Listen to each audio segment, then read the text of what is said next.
Assalamualaikum warahmatullahi wabarakatuh. Perkenalkan kami dari kelompok 2. Dalam video ini kami akan menjelaskan tentang bahasa dan sastra. Nah, untuk teman-teman ikuti video selanjutnya ya. Bahasa adalah alat yang digunakan manusia untuk berkomunikasi, menyampaikan pikiran, perasaan, dan keinginan kepada orang lain. Melalui bahasa, manusia dapat saling memahami, bekerja sama, serta membangun hubungan sosial dalam kehidupan sehari-hari. Bahasa bisa berupa ucapan, tulisan, atau isyarat, tergantung pada situasi dan kebutuhan. Dalam kehidupan sehari-hari, kita menggunakan bahasa untuk berbicara, menulis pesan, berdiskusi, belajar, dan mengekspresikan diri. Dengan kata lain, bahasa bukan hanya sekedar kumpulan kata, tetapi juga sarana utama dalam berpikir dan berinteraksi.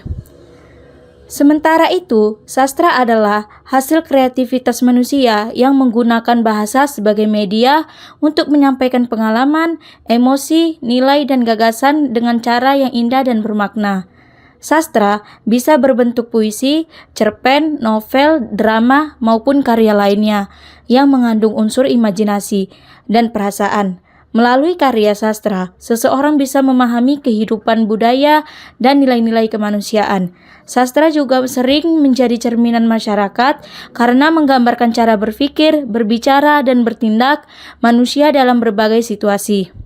Jadi, dapat disimpulkan bahwa bahasa dan sastra saling berkaitan erat karena menjadi alat utama dalam menciptakan karya sastra. Sedangkan sastra memperkaya bahasa dengan ucapan yang lebih indah, bermakna, dan mengunggah perasaan. Keduanya tidak bisa dipisahkan dari kehidupan manusia karena setiap hari kita menggunakan bahasa. Dan di dalam bahasa sering tersampai nilai-nilai sastra yang membuat komunikasi lebih hidup dan berwarna.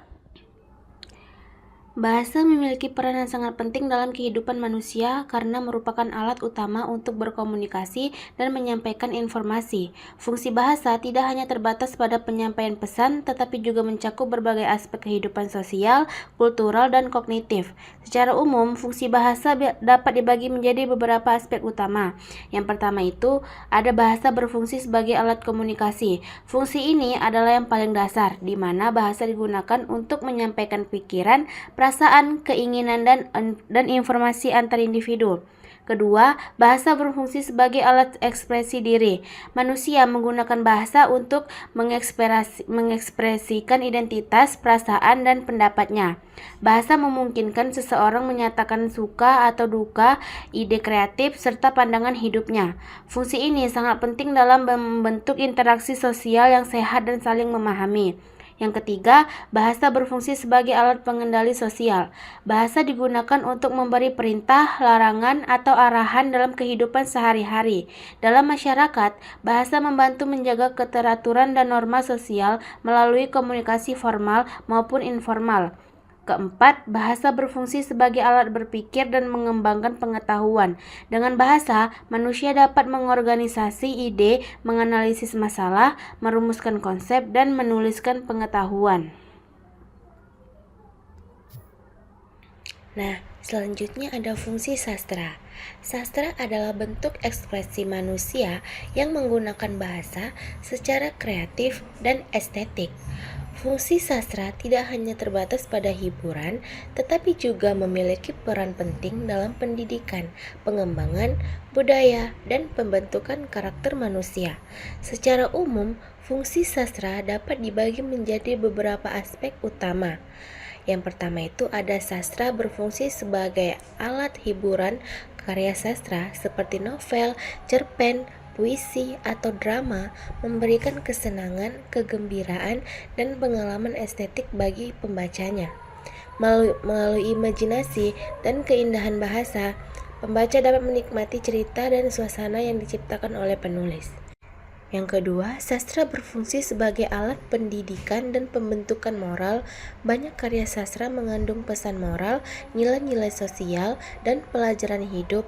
Dengan membaca atau menghayati karya sastra, seseorang dapat memahami berbagai pengalaman manusia, belajar menghargai perbedaan, dan menumbuhkan empati serta sikap kritis terhadap lingkungan sosialnya. Nah, itu saja yang dapat saya sampaikan tentang fungsi bahasa dan sastra. Terima kasih. Hubungan bahasa dan sastra dalam kehidupan. Bahasa dan sastra memiliki hubungan yang sangat erat dan tidak bisa dipisahkan. Bahasa merupakan alat utama yang digunakan manusia untuk berkomunikasi, sedangkan sastra adalah bentuk seni yang menggunakan bahasa sebagai mediumnya. Tanpa bahasa, sastra tidak akan ada, karena setiap karya sastra, baik puisi, novel, cerpen, maupun drama, disampaikan melalui bahasa. Sebaliknya, melalui sastra, bahasa menjadi lebih hidup, indah, dan bermakna. Dalam kehidupan sehari-hari, bahasa kita digunakan untuk berbicara, menulis pesan, menyapa orang lain, hingga mengekspresiasikan perasaan. Bahasa membuat manusia bisa saling memahami dan membangun hubungan sosial, sedangkan sastra hadir untuk memberikan sentuhan keindahan pada bahasa. Misalnya dalam percakapan, kadang kita menggunakan ungkapan yang puitis, kata-kata bijak, atau peribahasa yang sebenarnya berasal dari karya sastra. Hal itu menunjukkan bahwa sastra memperkaya cara kita berbahasa dan berpikir. Nah, sastra juga berperan dalam menanamkan nilai-nilai kehidupan. Melalui cerita, puisi, atau drama, kita bisa belajar tentang cinta, perjuangan, kejujuran, dan kemanusiaan. Bahasa dalam karya sastra membawa pesan moral yang mudah dipahami oleh pembaca karena disampaikan dengan cara yang menarik dan menyentuh perasaan. Dengan demikian, sastra tidak hanya memperindah bahasa tetapi juga membantu membentuk karakter dan cara pandang seseorang terhadap dunia. Nah, untuk teman-teman semua, cukup sekian video pembelajaran dari kami. Kami akhiri dengan Assalamualaikum warahmatullahi wabarakatuh.